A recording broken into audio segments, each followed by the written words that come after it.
Olá pessoal, tudo bem? Jonas Santos aqui. Nesse vídeo eu vou fazer uma interação com um vídeo da querida Dani. Ela tem um canal no TikTok. Eu não sei qual é o nome dela, mas eu vou chamá-lo de querida Dani pelo canal, né? De certa forma. E eu quero que, se você assistir esse vídeo, ou querida Dani, entenda que esse vídeo eu não quero, de certa forma, usar termo pejorativo ou usar esse vídeo para contestar o que você sabe sobre as escrituras, mas você citou alguns temas que eu acabei me sentindo ali, sei lá, me impulsionou a querer fazer uma interação com esse vídeo que você fez, para que a gente possa, né, explanar um pouco de escritura em cima do que você falou, tá bom? Então, antes de mais nada, eu leio livros bem distintos da própria Bíblia, tá? Ou seja, eu não só leio a Bíblia. Eu tenho aqui umas 3 ou 4 Bíblias, tá? Desde a Bíblia tradicional aí, Ferreira de Almeida, eu tenho a King James, eu tenho a Bíblia de Israel, né, que tem as traduções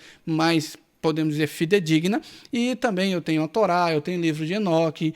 Então, e além disso, eu leio a Cabala, Pentateuco e outros livros aí, como a Zohar, que vou te falar que expande muito a nossa visão sobre o nosso mundo físico e o nosso mundo espiritual, tá bom? Então, tenha em mente que a Bíblia ela não tem nem 1% da realidade que existe por trás do mundo e desse véu que a gente não consegue enxergar, tá bom? E tenha em mente também que a Bíblia, ela provém, né, ela é proveniente de um cânon religioso que a Igreja Católica controlou as traduções da Bíblia. Então, desde o primeiro, segundo e terceiro concílio, houve ali situações em que a primeira Bíblia, ao que se nota, ela tinha 104 livros no primeiro concílio.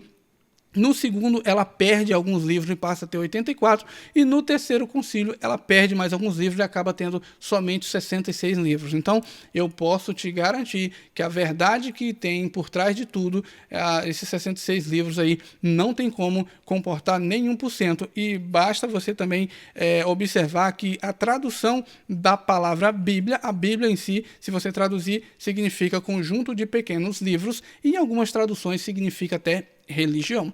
Então é bem complicado da gente usar, por exemplo, a Bíblia com esses significados totais aí por trás da sua própria palavra em si, do seu próprio nome, e também desses pequenos livros aí, achar que a verdade por trás de tanto do nosso mundo quanto do mundo espiritual está contido nesses 66 livros, porque não estão. Mas vamos lá, eu vou soltar o vídeo aqui em que você comenta algumas coisas bem curiosas. Eu vou ter que ficar pausando o seu vídeo, eu vou colocando algumas pontuações segundo as escrituras, e se esse vídeo ficar mais de 10 minutos, que provavelmente fica, eu vou cortar a parte 1, parte 2 e 3, ou as partes finais aí, até onde a gente consiga explanar bastante escritura em cima do que você mencionar aqui, tá bom? Então vamos lá. Você sabia que Adão tinha poder? Quando Satanás foi expulso do céu e lançado na terra, Satanás não tinha poder nenhum.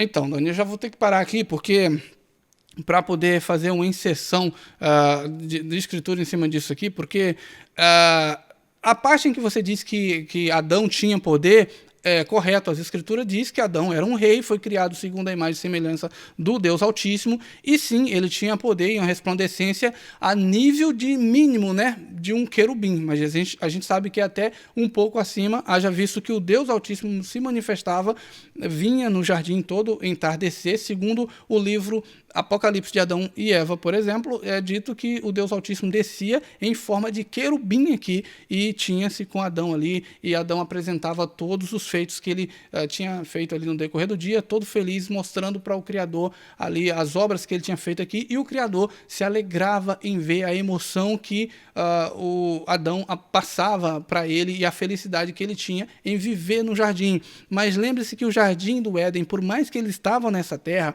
ele era cercado por muros extremamente altos, e note que se existe muro é para ou proteger que algo não saia ou que algo não entre, tá? Então, note que se a gente tem isso, olha que o contexto é bem delicado. E sobre a questão que você menciona, que Satanás não tinha poderes quando caiu aqui na Terra, isso não tem embasamento em nenhum dos livros que eu mencionei agora há pouco, que eu leio, e todos os apócrifos que eu leio é bem o contrário disso. Satanás tem muito poder, tá? Haja visto que pegando ali já um gancho no Novo Testamento, lembre-se que é dito ali no Novo Testamento, se não me engano, Paulo mesmo menciona isso, olha, cuidado, cuidado que Satanás, né, ele ainda se manifesta como um anjo de luz, então fique bem atento aí, vigilante. Então, lembre-se, Paulo cita isso, o próprio Cristo também, em algumas situações, cita essa questão do poder ainda latente de Satanás, quer dizer que ele não foi tirado o poder dele,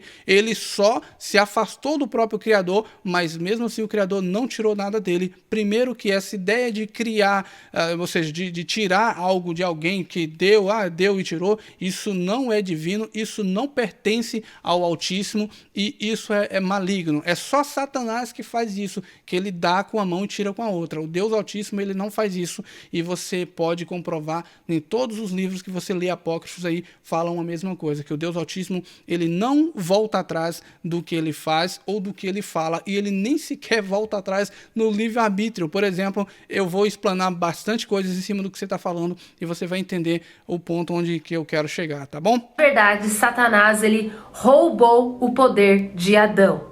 Aí é outra situação bem delicada que não tem como você ter base em livro nenhum sobre essa questão de que Satanás roubou o poder de Adão, algo do tipo. Bom, vamos lá, para que você entenda. Adão, segundo as Escrituras, diz que quando ele, né, vivia aqui no jardim, Adão possuía uma resplandecência, ele era semelhante ao Altíssimo. Semelhante quer dizer que ele tinha a capacidade do Deus Altíssimo vir em forma de um anjo ali e ter lado a lado com ele. Ele não sofria temperatura, não se derretia, ele não ficava desesperado, ele não perdia a consciência, porque ele tinha uma certa semelhança a nível até mesmo de vibração. Ele não ouvia o Altíssimo por voz, por sonho, nada disso. O Altíssimo vinha em forma de anjo aqui na Terra e conversava com ele pessoalmente, tá bom? Então, essa ideia de que Satanás tirou o poder, roubou o poder de Adão, isso não tem base em livro nenhum, nem tampouco na própria Bíblia, por mais que ela é manipulada pelo Vaticano, tá? Quando Deus criou a Terra e tudo que nela existe, ele deu todo o governo e domínio para Adão. E acima de Adão só tinha Deus, ou seja, tudo que estava na terra era submisso a Adão. Então, aí é que tá, é bem complicado isso aí que se afirma, e a forma que você fala sobre a questão que Adão era isso, foi tudo dado para ele, e ele mandava, ele dá uma impressão que Adão era uma espécie de rei ditador na terra, que determinava até para onde o vento soprava. Não é bem por aí. Adão, ele era rei sobre os animais e todo o ser vivente da terra. Mas saiba que as Escrituras afirmam que essa terra, ela é viva, consciente, e assim como as águas é viva, consciente, o ar também é vivo e consciente, assim como esse sol também é vivo e consciente, e o Altíssimo chama todos esses por o seu nome, para que você tenha ideia da grandeza e da coisa extremamente insana do que é isso, que a gente nem consegue calcular. Lembre-se você que todos os animais que existem na Terra e que passou a existir, que não foi criação direta do Deus Altíssimo. O Deus Altíssimo ordena que a terra produza relva e todos os animais, né, que pudesse transitar sobre ela, e ela mesma fez, a própria terra fez. Não foi dito que o Deus Altíssimo fez os animais. Assim como as águas produziram peixes, né, de todas as espécies, e assim como o ar também produziu todos os animais e répteis de todas as espécies. Então você observa que nós estamos ali diante de poderes conscientes e de alto nível de grandeza que Adão não controlava. Ele controlava os animais que estavam sobre esse reino, mas esse reino, ele tem arcontes, né, conscientes, que de certa forma mantém esse reino ali organizado e funcionando, e que de certa forma Adão não controla esses arcontes. Tá bom? Então, eu estou falando arconte porque quando você lê as Escrituras, você vai entender que até essa ideia de anjo que a gente chama, né, anjo isso, anjo daquilo, essa ideia de anjo, né, ângelos vem da ideia do grego, né, e vem ali do latim também, a ideia de ângelos, né? Então, você nota que anjo não é uma propriedade que você vai encontrar, por exemplo, lá em Israel. Os judeus não chama anjo de anjo, eles não têm esse entendimento, ele chama de gênios, tá? Então note que você vai encontrar livros aí antigos que vai estar, dependendo do idioma, que não vai ter citação de anjo, e você vai pensar, poxa, mas peraí, mas isso aqui parece ser o anjo tal, mas exatamente porque a gente aqui no Ocidente utilizamos essa palavra anjos, né, assim como o Vaticano e tudo mais, mas partindo ali para, digamos que os judeus e os fenícios e outros não reconhecem muito bem a ideia de anjos, essa palavra não existe lá, tá bom? Adão mandava em tudo. Adão mandava nos animais, mandava no mar, mandava no vento, mandava nas árvores, mandava nos frutos. Não, ele não mandava, mais uma vez, as escrituras diz que os animais eram submissos a Adão porque via a glória, a honra e a grandeza de que o próprio Adão emanava. Então ele nem precisava mandar nem precisava dar ordem a nenhum animal. Os animais em si já reconheciam a grandeza do rei Adão e já o obedecia. Sobre os frutos e sobre as águas e tudo mais, não, ele não mandava nisso. Ele não mandava sobre os frutos. Os frutos sempre foram controlados pela própria terra. É a própria terra que define e controla os frutos que nós comemos e que alimenta os animais da terra, tá? Tudo se submetia às ordens e ao governo de Adão. Na palavra do Senhor diz que quando você obedece algo ou alguém, você se torna escravo daquilo que você obedece. Adão deveria obedecer somente a Deus. Mas a partir do momento que Adão ele obedeceu Satanás, ele deixou de ser servo de Deus para passar a ser servo de Satanás. Satanás ele não tinha nada, mas a partir do momento que ele deu uma ordem para Adão e Adão obedeceu, ele se tornou senhor de Adão. E aí ele tomou tudo o que Adão tinha para ele. Então, Dani, qual é a lógica de um ser que não tinha nada, que não possuía poder, dar ordem para um rei que possuía poder e esse rei o obedecer e, ao mesmo tempo, esse ser que não tinha nada, que não tinha poder, tomar o poder desse rei? Isso não encaixa, não tem base em... não sei qual livro que você leu, mas isso não tem base em livro nenhum, nem na própria Bíblia, que é bem manipulada pelo Vaticano, e nem em nenhum livro apócrifo existe possibilidade lógica para isso acontecer. Mas eu vou jogar uma bomba de escritura em cima disso que você está falando. Se você pegar o livro de Apocalipse de Adão e Eva, você vai encontrar informações bem curiosas sobre a queda de Adão. Assim como se você pegar o livro de Apocalipse de Barnabé, você vai encontrar também informações sobre a queda de Adão e dita pelo próprio Satanás. Existe um ponto lá específico que Satanás se manifesta. Lógico, eu não vou contar todo o livro aqui para não ficar uma coisa extensa, mas contando da boca do próprio Adão, o que aconteceu foi o seguinte, segundo o livro de Apocalipse de Adão, é que Adão, no leito de morte, contando ali, revelando o que tudo aconteceu, ele estava feliz aqui no jardim com Eva e tudo mais, e com os animais, e vivia em harmonia.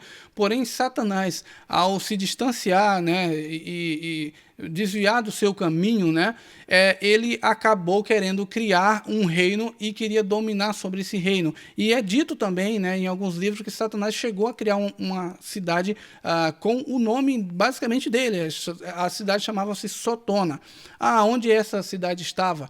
É bem difícil de te falar, porque, segundo as escrituras, existe uma complexidade muito grande entre o nosso entendimento físico e o espiritual. Mas podemos dizer que Satanás, ele criou essa cidade, ela estava em alguma suspensão, em alguma dimensão, mas ele, de certa forma, tinha o olho sobre a terra. Só que é dito também que Satanás não possuía capacidade de contender com Adão. Quando diz contender, quer dizer que Satanás ele não tinha o poder ou a capacidade lógica de conseguir derrubar o rei da terra diretamente. Isso ele não podia fazer porque provavelmente o rei ia lutar, o rei ia se manifestar, talvez não, mas o próprio Altíssimo tem os anjos que já foram criados, designados para isso, que iria fazer a proteção do rei da terra. Afinal, se existia o jardim com os muros era exatamente para nada transpassar esses muros. E se existia os muros, é porque existia alguma coisa já nessa própria terra, ou em dimensões que poderia entrarem aqui de livre e espontânea vontade e tentar bagunçar a criação divina. E foi isso que aconteceu. Foi dito que Satanás, quando não conseguia contender com o próprio Adão, ele teve uma ideia de tentar derrubar Eva, porque ele via em alguns momentos que Adão se distanciava de Eva. E ele percebeu que Eva tinha, de certa forma, uma certa fragilidade. Quando ele vendo isso, ele começou a arquitetar um plano para derrubar. Mas é dito que o Altíssimo se manifesta, né, e manda que um querubim, né, ordena que um querubim passe uma mensagem para Adão da seguinte forma: Adão, tenha cuidado e não se distancie de Eva em momento nenhum, porque existem planos arquitetados para te derrubar. Ele nem sabia, Adão nem sabia o que queria derrubar ele, afinal, de certa forma, ele só obedeceu e não saía de perto da Eva. Só que houve um momento em que Eva acabou estando ali em alguns afazeres, e o próprio Adão é dito, olha que curioso, que quando ele vai reunir o rebanho dele, um cordeirinho acaba, de certa forma, se desgarrando. E Adão vai, já era tarde, ele vai lá, prende os cordeirinhos, né, que ele já tinha pegado, ele prendeu e guardou no celeiro, né, no curral, podemos dizer, e ele foi em busca desse cordeirinho que se desviou, né, que se desgarrou dos outros. Só que quando ele foi, ele achou o cordeirinho, pegou o cordeirinho, trouxe esse cordeirinho no colo, só que quando ele estava voltando, ele lembrou, teve ali o flash do que foi ordenado para que ele não se distanciasse de Eva em momento algum. Olha que curioso, você tem a Bíblia, que ela é, de certa forma, usado parábolas, né, para poder explicar muita coisa para os discípulos, mas muitas das parábolas que o próprio Cristo falava, ele estava indo lá no Éden, pegando informações que aconteceu no próprio Éden, usando como parábola para que os próprios discípulos depois conseguissem examinar as Escrituras e entender aquelas parábolas. Então, o que acontece? Quando ele percebe, né, o que aconteceu, que ele se distanciou da Eva, ele vem correndo, desesperado, e é dito que nesse intervalo de tempo, a serpente era um animal muito belo e ela vivia no Éden. E do contrário do que a gente pensa, que os animais não falam ou não falava, é dito nesse livro que os animais falavam sim, tanto que os animais eles não possuem alma, eles só possuem fôlego de vida, mas mesmo assim naquela época eles falavam. E você pode associar isso de uma forma bem simples, até porque quando a serpente conversa com Eva, a Eva não fica estarrecida, ela não, de certa forma, ela não perde ali o controle, dizer, pô, como que você está falando comigo sendo que você é um animal? Não existe isso. E a gente nem sabe ao certo se era um animal rastejante, uma cobrinha fininha, talvez era um animal maior e tudo mais. E, enfim, deixando essas teorias para lá, note que é dito nesse livro que Satanás, ao ver a serpente em cima do muro do jardim, né, do paraíso, o Satanás se aproxima e menciona para ela da seguinte forma: tu és serpente, né? Seu nome é serpente, né? Nossa, você é o animal mais bonito do jardim, não é? E o mais belo, com certeza. E quando ele começa a falar isso, a serpente começa a ficar toda empolgada, toda, nossa, eu sou, mas sou bonito? Eu sou mesmo. Então note que a ideia da vaidade é muito perigoso, e as Escrituras falam muito sobre a vaidade exatamente porque o que fez a serpente cair na artimanha de Satanás foi a vaidade que ela possuía. Quando ele disse que ela era muito bonita, e certamente o animal mais bonito do próprio jardim, ela já ficou toda empolgada, e ela deu ouvido para ele, mas ela também não sabia que a habilidade de Satanás era de persuasão, que um pouco mais à frente é dito ali no Apocalipse de Paulo, né? E no Apocalipse de Abraão também é dito que o Satanás tenta conversar, manter um diálogo com Abraão, quando Abraão também revelado algumas coisas para ele, e quando ele tenta conversar, de certa forma, o Satanás fala: Abraão, o que estás fazendo aqui? E ele chega, de certa forma, ele nem chega a abrir a boca para falar, mas quando ele vira para o animal, que é um corvo, na verdade, não era um animal, era um corvo, e que ele pensava em falar com o animal, o anjo que estava ali fazendo ali a proteção de Abraão fala com ele: Abraão, não dê ouvido ou não dê palavra a este corvo, porque este corvo é Azazel, a antiga serpente que derrubou Eva lá no jardim. E o poder dele é persuasão. Se você der palavra para ele, você vai cair no poder dele e ele vai controlar você. Então, porque esse foi o desígnio, essa é a habilidade que ele possua. Afinal, ele conseguiu convencer a terça parte dos anjos, então não é um cara qualquer, assim, ele tem poder e é muito poder mesmo. Então foi advertido isso.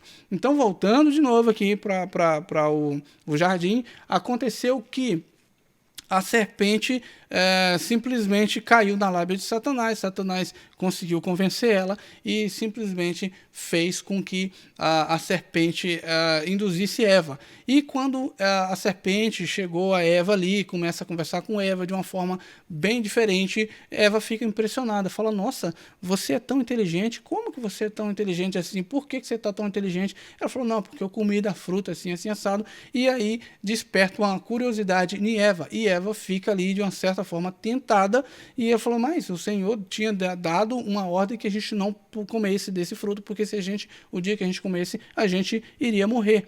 Então a serpente disse, não, mas eu comi e não morri. Na verdade era Satanás utilizando a própria serpente, porque ela deu ouvido para ele e o poder de persuasão dele acabou ali controlando a própria serpente. Então Eva ficou tentada e ela acabou caindo na tentação da serpente de comer do fruto. Quando ela come do fruto, ela perde a sua glória, perde a sua graça na hora ali, e ela sente que ela estava nua, né? E aí ela começa a chorar, que tal, o que você fez comigo? Eu perdi a minha graça, eu perdi a minha glória e tudo mais. Só que, segundo o livro, no momento que isso acontece, o jardim não altera em nada, não perde característica, o jardim continua bonito, tudo claro, tudo bonito ali. Então, Adão vem correndo em contra a Eva. Quando ele chega próximo, ele percebe que Eva tinha acontecido algo diferente e percebeu que a Eva já não era mais a mesma. Então, ele vem, se desespera, Eva, o que você fez? E aí, ela chorando e tal. E aí, Satanás, de certa forma, tenta Adão de uma forma utilizando a própria Eva, e a Eva já usa a parte da sedução do que aconteceu com ela, porque provavelmente era muito bonita, né, a primeira mulher. Então Adão já fica ali meio que sem saber o que fazer e lembrando da ordem que foi dado para que eles não comessem do fruto, e Adão ficou numa briga interna, dito no livro que ele ficou naquela briga interna. A Eva, o que você fez? Agora, quando o Criador chegar aqui, o que vai acontecer? Eu não sei qual é a ação dele, eu não sei se você vai morrer ou agora ou daqui a pouco, quando ele chegar ele vai te matar, mas existia a regra, nós não podíamos ter quebrado. E ela falou que não, mas que eu estou bem, eu que não vou morrer, que agora eu sou inteligente e coisa e tal, e Satanás usando as artimanhas. E como Adão estava trocando ideia com Eva, que de certa forma Satanás estava usando Eva ali já para convencer Adão, ele cai na habilidade e no poder do próprio Satanás. Mas é dito também que naquela briga que Adão estava, ali psicologicamente falando sobre a situação, ele pensou da seguinte forma: se o Altíssimo descer aqui na tardezinha e se ele punir você, ele matar você e eu ter que viver nesse jardim sem você, para mim vai ser semelhante à morte, porque ele amava Eva num nível tão grande, absurdamente gigante, que ele não se via capaz de viver no jardim sem Eva. E naquela luta, naquela briga que ele estava interno ali com esse sentimento, ele acabou tomando uma decisão de livre e espontânea vontade. Ele disse: Eva, na vida e na morte estarei com você. Então, é dito ali, né, que ele come do fruto, e quando ele come do fruto, aí sim toda a terra cai em desgraça e Satanás vence, porque quando Adão desobedece uma ordem, ele peca. Quando ele pecou, de certa forma, ele já pecou com a consciência. E como Satanás já era de muito poder, e quando Adão peca, ele morre. De certa forma, a sua característica original se perde, e é dito que ele ganha um corpo físico num instantâneo, assim. Tanto que ele sente medo, ele vê a nudez, ele sente frio, coisa que ele não sentia quando ele estava no jardim. Então, um pouco mais à frente, para você ter uma ideia de como que isso é tão complexo, é dito que que Satanás fica todo feliz da vida e que aí, beleza, ele agora se acha que é o dono da terra porque ele conseguiu derrubar o rei da terra e agora ele era o herdeiro da terra por direito. E isso é confirmado quando o próprio Cristo é tentado, quando ele está nos 40 dias ali de jejum, o Satanás pega ele e faz ali, tenta ele, tá vendo essa pedra aqui, transforma em pão se tu és filho do Altíssimo, e ele vai lá e repreende Satanás, dizendo que nem só de pão viverá o homem, mas sim de toda a palavra que sai da boca de Deus. E depois é dito que Satanás leva ele no monte mais alto e apresenta todo a vastidão e todo o esplendor da terra e diz, olha, tá vendo tudo isso aqui? Tudo isso a mim foi dado por direito, e a ti darei se prostrado me adorar. Então você observa que na fala dele é dito que ele fala, tudo isso a mim foi dado por direito. Então quer dizer que ao ser tentado, melhor, a conseguir derrubar o rei da terra, ele ganhou o direito, né, por herança, de certa forma ele derrubou o rei. Então no mundo antigo era assim que funcionava. Cada rei que era subjugado, aquele rei que subjugou aquele rei antigo destituía aquele reino, e aquele reino passava a integrar o reinado, né, o reino daquele rei que venceu e o seu rival. Sempre foi assim, desde o antigo mundo, e a terra, já no começo de tudo, aconteceu dessa forma, tá bom? Adão perdeu todo o governo e todo o governo foi para as mãos de Satanás. E Satanás começou a mandar no mar, no vento, nos animais, na terra, nas plantas, nos frutos. E a terra se tornou amaldiçoada. Então, Satanás não manda no mar, Satanás não manda na terra e Satanás também não manda nos animais. Esses animais, com exceção do bode, que é um bicho bem esquisito, os demais animais Satanás não tem, de certa forma, a autonomia desse. Esses vivem na terra normalmente, como foi designado, mas Satanás não manda nesses animais, até porque se mandasse, você veria aí vários animais para lá e para cá incorporados e espíritos entrando e saindo desses animais. Mas a gente só percebe que o bode que tem uma característica meio bizarra, né? E se você ler no livro Apocalipse de Adão e Eva, você vai entender um pouco sobre isso. E a questão da água também não, porque os seres das trevas, para você ter ideia, nem água eles bebem. Então ele vai mandar numa coisa que ele nem sequer tomar, ele pode. Então é bem complexo essa ideia. Então não é bem assim que funciona não, tá? Por quê? Porque Satanás conseguiu o domínio de toda a terra. A maior prova disso é que a Bíblia diz que quando Satanás foi tentar Jesus no deserto, Satanás disse para Jesus, olha tudo isso daqui, toda a terra, todos os reinos, todo o ouro, tudo é meu e tudo eu te darei se você se prostrar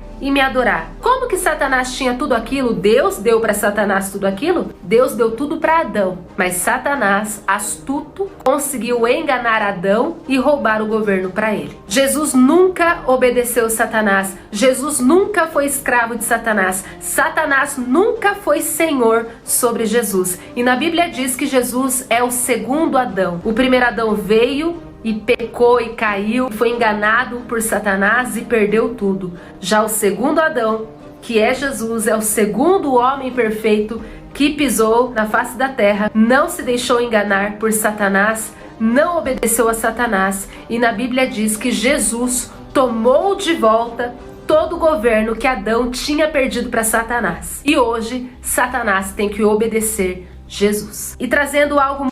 Bom, aí eu vou ter que dar uma pausa. Esse vídeo ficou gigantesco, mas é bem importante eu fazer essas inserções pontuadas aí.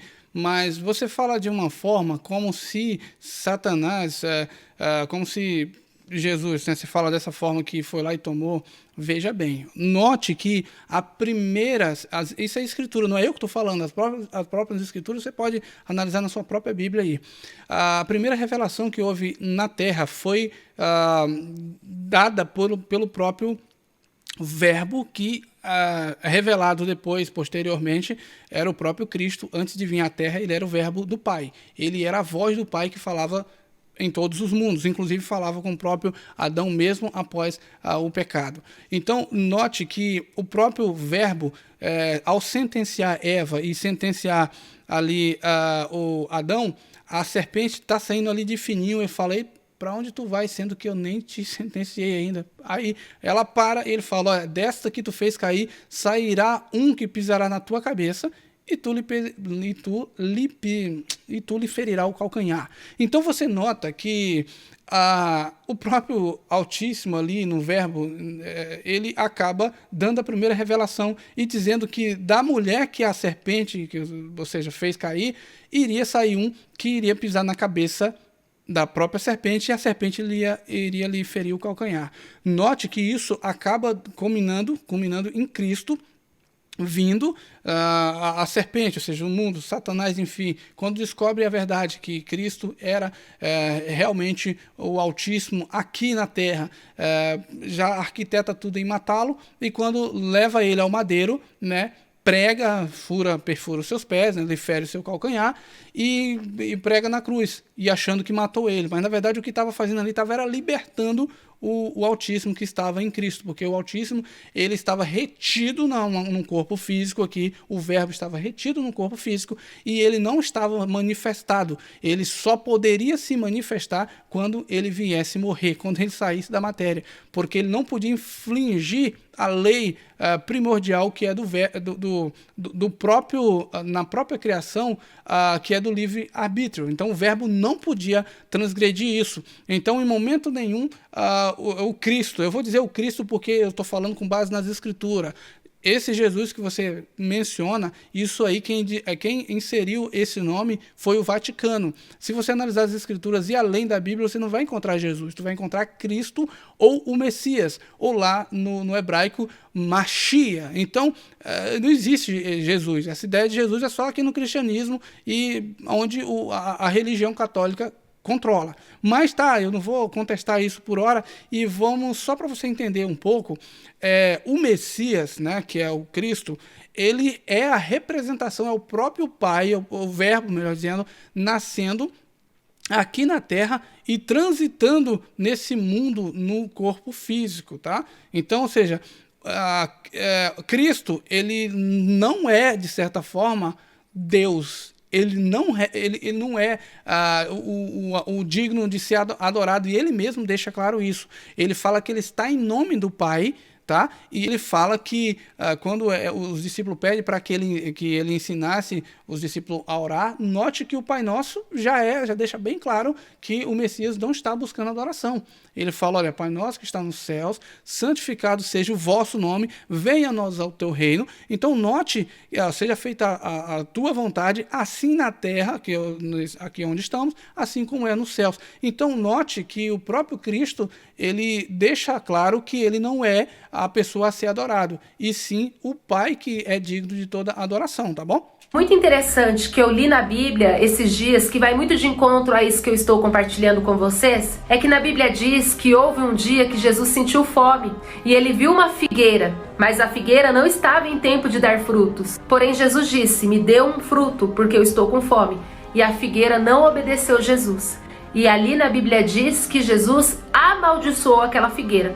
E muita gente ficou se perguntando, mas por que Jesus amaldiçoou a figueira, sendo que ela não estava em tempo de dar frutos? Acontece que Jesus está acima do tempo, das estações, ele tomou todo o governo de volta. Não, isso não tem base e eu vou ter que pontuar mais uma vez aqui. Isso está colocado fora de contexto, tá? Eu vou depois fazer um vídeo específico falando sobre esta figueira, mas eu não vou entrar nesse contexto aqui que vai ficar gigantesco esse vídeo. Eu vou ter que cortar em 4 ou 5 pedaços ou mais, mas entenda que quando se trata das estações, essas obedecem princípios que nem mesmo o Altíssimo altera. Ele só acelerou o tempo, que é dito lá em Apocalipse, que se ele não intervesse no tempo, aqui nos finais, né, quando estivesse próximo de juízo final, até mesmo, se possível, até mesmo os santos se perderiam, ou seja, os fiéis se perderiam. Então a única intervenção do Altíssimo na Terra é abreviando, acelerando o tempo e nada além disso. Você não encontra respaldo nenhum que afirma que Cristo veio aqui com todo essa altivez e arrogância de dizer, vem cá, me dê fruto aqui que eu estou com fome. Isso não existia. Na verdade, eu não vou entrar nesse mérito porque esse vídeo é bem complexo. Quando eu fazer da figueira, eu vou dar uns detalhes de livros que dão um aporte maior sobre essa passagem, tá? Mas tenha em mente que Cristo, ele é o próprio verbo em pessoa na terra. Ele veio para cumprir aquela profecia que o próprio ele mesmo em si, como verbo, profetizou. E note uma coisa bem interessante, que quando Adão cai, é dito no livro de Apocalipse de Adão e Eva, que quando Adão cai, ele clama por misericórdia, por socorro nas trevas, já no escuro, na escuridão. Quando ele nota que ele está no escuridão, que tudo está escuro, ele clama por misericórdia. E ali clamando, uma voz que chega a ele, alcança ele, e ele percebe que aquela voz é familiar, ele reconhece que é a voz do Altíssimo. Diz para ele da seguinte forma: Adão, nesta fenda que tu caíste, nem mesmo a minha mão de misericórdia pode te alcançar. Note que se você fala isso para um cristão ortodoxo e, digamos que, bitolado na ideia de que o Deus Altíssimo pode, faz tudo a hora que quer, ele nem vai aceitar, ele nem vai ouvir, sabe por quê? Porque ele vai falar, não, porque Deus pode fazer o que ele bem quiser. Nessa passagem específica ele deixa claro uma coisa, ele fala: Adão, nessa fenda de morte que tu caíste, nem mesmo a minha mão de misericórdia pode te alcançar, porque se eu assim fizeste, eu pisaria no meu verbo, ou seja, na minha palavra, e isso eu não faço. Então o Altíssimo falou: olha, se eu te pegar aí agora, tu caiu consciente, né? A Eva caiu por engano, ela foi enganada e foi induzida ao erro. Mas você, quando caiu, você já caiu com consciência. Você decidiu, né, cair aí porque Eva já tinha caído. E se eu pegar você aí pela minha misericórdia, pegar você e trazer de volta, eu vou pisar no livre-arbítrio, né, que eu já dei nas criações. E como que eu fico para minhas criações, sendo que eu já tinha definido os parâmetros de livre-arbítrio e todos estavam livres para me adorar ou não? Então é isso que acontece. Quando você observa que Cristo vem na Terra e nasce como um ser humano, ele nasce para cumprir essa profecia, mas ele não vem com essa ideia de tomar tudo de volta, não, até porque o próprio Altíssimo fala que ele iria descer sobre a terra. Quando ele conta os planos dele para o próprio Adão, ele fala que ele iria descer na terra, nasceria como homem, sofreria as mesmas dores e desejos que Adão iria estar passando e sofrer, mas ele iria resistir à carne, iria morrer aqui com sangue puro, e esse sacrifício de sangue puro compraria a redenção de Adão e toda a sua descendência. Então você nota nesse livro, que ele é tão rico em detalhes, que ele fala que Cristo, ele veio para cumprir uma promessa e ao mesmo tempo se sacrificar para resgatar o próprio Adão. Então você nota que, tudo bem que é dito que Cristo é o segundo Adão e tudo mais, na verdade Cristo é o verbo vivo que veio para resgatar o primeiro Adão que caiu. E a partir desse resgate, ele resgatando o Adão da morte e do inferno, automaticamente ele abre a porta de salvação para que toda a descendência de Adão venha a ser salvo. Bem profundo isso, mas está nas Escrituras. Quando Adão governava a terra, se ele falasse para uma árvore, me dê um fruto, aquela árvore tinha que dar o fruto. Não, isso não acontece, não tem respaldo nenhum nas Escrituras, e todas as árvores obedeciam às estações. E é por isso que também existe as árvores temporã, que o pessoal fala, não, essa árvore está dando fruto fora de tempo, exatamente para que, se acontecer de acabar o fruto de todas as árvores de tempo, existe árvores que dão fruto fora de tempo, exatamente para não houver transgressão da lei, da decência, da ordem e do livre-arbítrio, tá bom? Independente da estação, Adão estava acima de tudo, até mesmo das estações. Não, ele não estava, e como eu disse, as Escrituras dizem que as estações é regida por arcontes, poderes que são conscientes e manifestos para fazer com que toda essa criação se mantenha. Do contrário do que a Bíblia fala, que foi Deus que criou a terra, criou isso, criou aquilo, ele que botou tudo e está tudo aí, porque não, ele criou desígnio e ele criou tudo com base no verbo, mas existiu forças por trás de tudo. Note que até o nome Elohim está no plural, e quando você traduz essa palavra do próprio hebraico, Elohim significa deuses criadores. Então existe sim deuses ou arcontes, né, por trás da criação, que eles são conscientes e mantêm tudo funcionando seguindo a ordem do próprio verbo do Pai.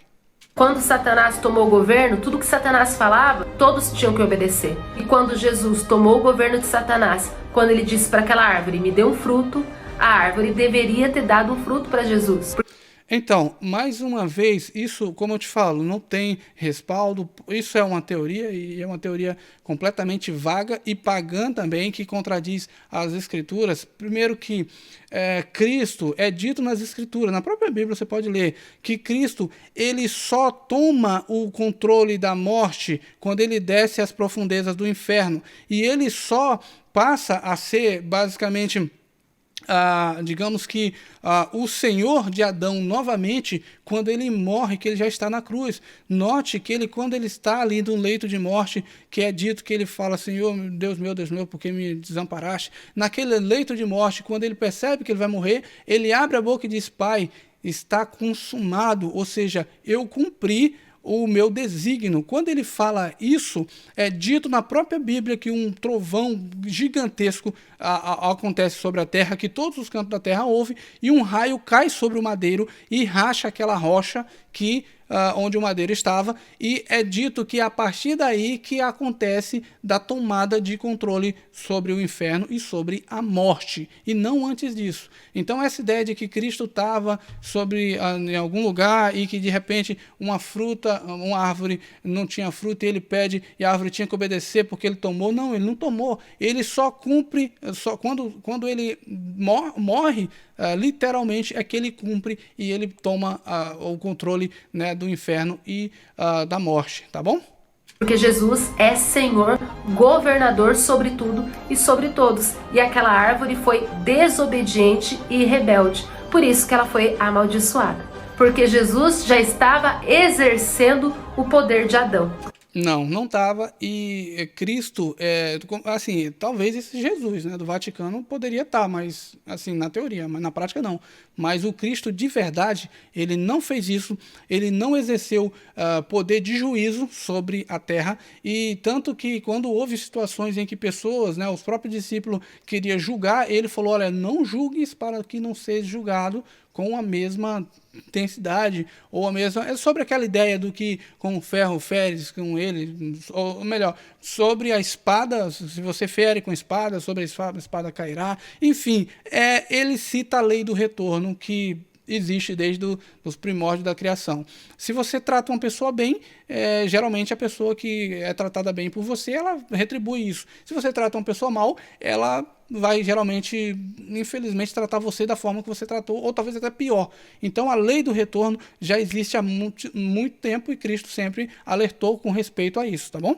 Quando Jesus repreendeu o mar, a tempestade, todos os milagres que Jesus fez, Adão também poderia fazer. Porque na Bíblia diz que Jesus, quando ele veio para a terra, ele não veio como usurpação ser como Deus. Ele veio na forma de ser humano. E tudo que ele fez aqui na terra foi como ser humano, como segundo Adão, simplesmente guiado pela palavra de Deus. Então, aí que tá, e entra uma contradição em cima do que você fala, que ele veio ali e ele não fez nada como Deus, e sim como Adão.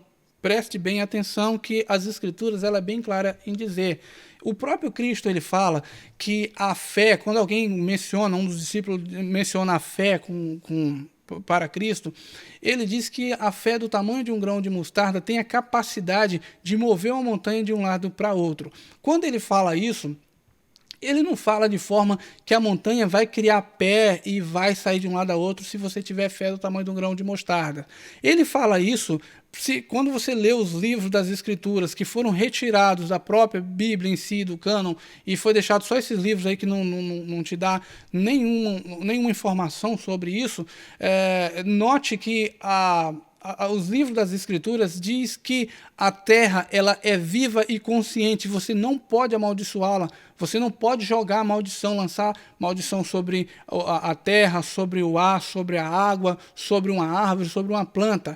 E note você que é dito que Jesus aí, sei lá, amaldiçoou uma planta. Como que ele poderia ter amaldiçoado uma árvore, uma planta, se no mandamento principal é dito que você não pode lançar maldição sobre nada que está aqui, nem tampouco sobre a terra, porque ela é consciente e viva. Então, você não tem tal poder para amaldiçoar.